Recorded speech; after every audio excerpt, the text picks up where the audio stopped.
नहीं कहा। राहुल कमाई, राहुल कमाई हो। काजी का भाई समझा में ना होता कैसे पहनी हो। हे भगवान, हाँ हम साड़ी पहन के आ गई और तू अभी तक धोती ना पहन पहिला। कहाँ से पहनी पता न चला था, कहाँ कैसे का करी हम। हाँ हाँ जब को वो पहन ले रहा बा तब नू रुकी हम पहना देता नी। हाई देखी रुआई से पहन के ये दा हाली हाली हाली हाली हाली हाली समझ गई नहीं। हाँ और बाबूजी पहिरत रहा तो तोके पता। अच्छा वो किशन तैयार हो गल? हाँ अपन कमरा में तैयार हो खतड़न। ठीक।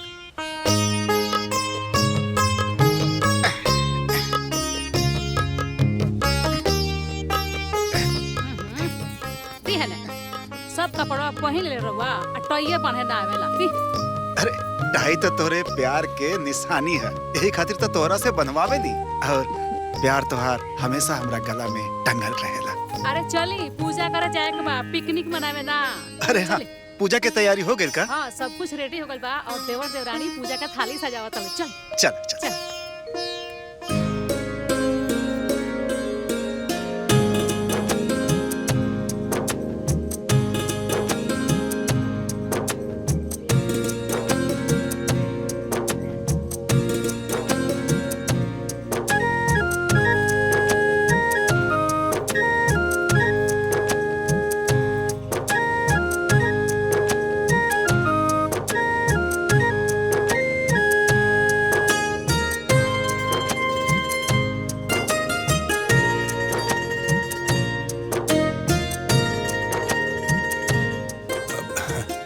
लागत सब तैयारी हो गई बा। बस में एगो चीज के कमी रह गई बा। का? इन नारियर के ई फुटी अब श्री गणेश होखी। हाँ सगरो तैयारी हो गई बा, बस पंडित जी के आइला की देरी बा। हाँ ता चला चला जाओ। वैसे तू बहुत सुंदर लगता है। अरे जजमान, शुभ मुहूर्त के सिर्फ 15 मिनट बचल बा। आज सभी लोग आ जाती तो जल्दी पूजा पाठ शुरू हो जाई। पंडित जी स्वाति के आ जाए दी, वो हमारा घर का लक्ष्मी भी है। नारियल वही के हाथ से लेवे के फोड़े खाते। अरे ठीक बा, 3 भाई के बाद तीसर की बहन तेतर घर के लक्ष्मी तो होखबे करेली।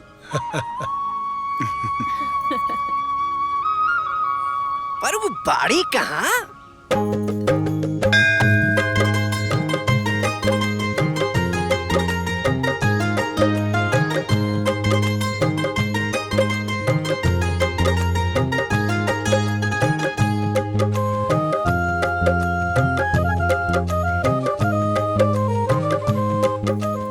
प्रभु हमरा घर के सुख शांति ऐसे ही बनौले रखिए। हमरा भाई लोगन के सदा तरक्की दिहा, उनकर एकता उनकर प्रेम हमेशा ऐसे ही बनौले रखिए प्रभु, हमेशा ऐसे ही बनौले रखिए। जय श्री कृष्ण। अरे जजमान, शुभ मुहूर्त बीतल जा रहल बा, जल्दी बुलाई पूजा करे खातिर। अरे पंडित जी तो का भइल, हमार बहन स्वाति खुद एगो शुभ मुहूर्त हिया, ओकरा आते ही सब सुबह सुबह होला। हाँ हाँ ठीक बा, पर हम आ गए नहीं पंडित जी।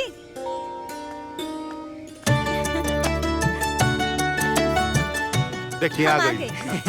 बताइए का करे के बा? पूजा पाठ तो हम सब कर देले बानी, अब बस खाली आप नारियल फोड़ दी बिटिया। ठीक बा भाभी।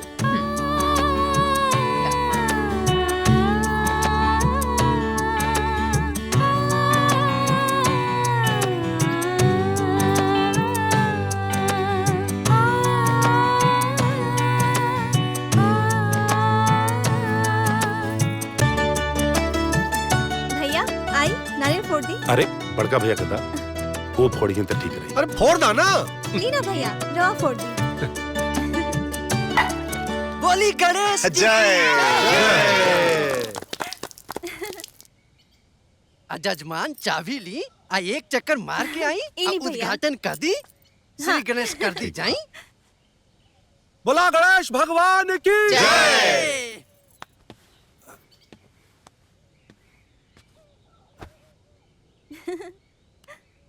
भगवान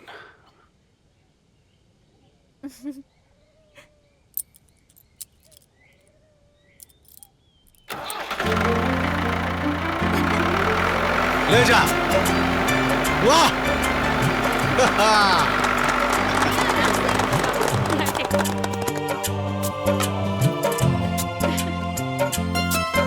खाना खाना चुटकी।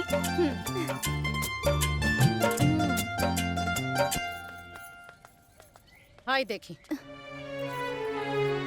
का हो व्रत उपवास तो हमनी रख ले बानी जा, अब भूख प्यास हमनी के लागल बा। आ तू भोजन के परोसा पहले इनकरा के खिला रहल बाड़ू। हम अभी खाना लगा देता नहीं दीदी। जब इतना भूखाइल बाड़ो तो खुदे लेके खा ले रह तू। अगरत के रहलू यहाँ कोनो नौकर ना है ना। अच्छा तो ये छोट को खाली रवा नौकरानी है का? रवा टहल करी है, रवा का बना के खियाई है, और केसो झरी है। आ 10 गो घर के काम बा उ के करी। खबरदार, जे छुटकी भाभी के नौकरानी कहनी हो तो ये गेहूं के नौकरानी नहीं खिन। आज से ये घर के सगरो काम सब केहू करी, अब खाली छुटकी भाभी ना। ना ना जाई ना स्वाति, जैसे चले था वैसे चले दा। काम महिला से मतलब बाना ना भाभी, हम ये लोग के ना सगरो चला के समझता नहीं। खाली मीठ मीठ बतिया के ना रवा से घर के सगरो काम करावेली और खुद बैठ के पंचायत बतियावेली। आज से चूल्हा बर्तन झाड़ू पोछा कचरा खाना पकाना ये सब लोग करी है। ए सुना, आज तक तोहर भैया हमरा के कुछो ना बोलन, और तू बाड़ू हमरा पे हुकुम चला रहल बाड़ू। हाँ ठीक बा, तो अब खाना तबे खाई जब भैया कही कि का करी, वो भैया फैसला करी है। स्वाति सुन खाना। चली दीदी हटी की रोज के बाई।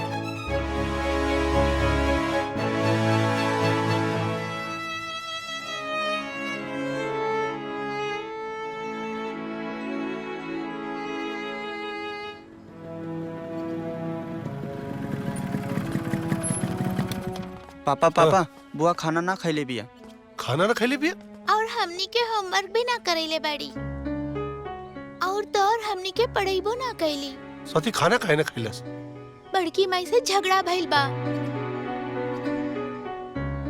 अरे नेहा भी ना। नेहा, नेहा जी बाहर आओ सब लोग। का जी का कहत बड़ा लड़का लोग, स्वाति खाना खाए ना खैलस। अब सच कहनी हा तो ओकरा के मिर्ची लागल तो हम का करी? मिर्ची लागल ना होई, मिर्ची तू लगौले होकबू। झगड़ा काय कैलू स्वाति से? अगर तू गुस्सा दिलौलू है तो तू ही जाके मनावा ओकरा के। भैया एकदम सही कहा ताली। जाई मनाई जाके स्वाति के।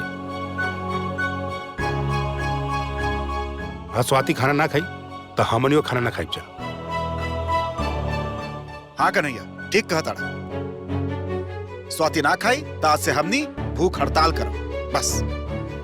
हाँ क्यों न खाई खाना, जाके पहले मनावा ओकरा के।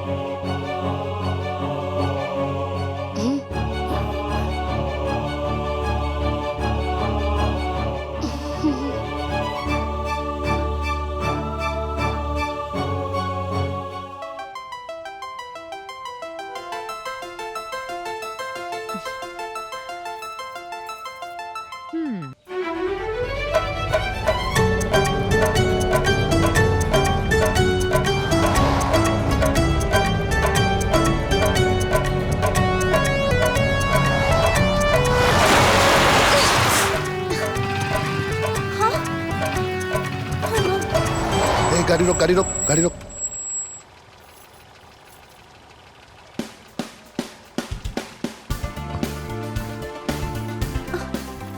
अरे यार कैसे गाड़ी चलावा तारे? वो लड़की के सगरो ड्रेस खराब हो गई।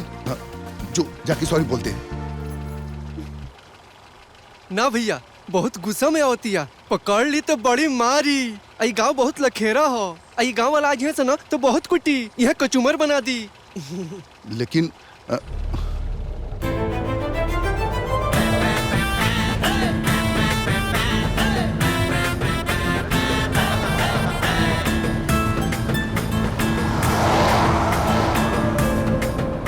बच गई नहीं जा, एकदम भिन भिनाइल शेरनी जैसे पीछे लगा रहे भैया। अब कुछ भी हो गलती तोहरे ने रहे। हाँ तो का करी, गलती हो गई तो हो गई। रुक के मार नानू खाती भैया। आपन पसंदीदा फिल्म देखे खातिर डाउनलोड करी दंगल प्ले ऐप।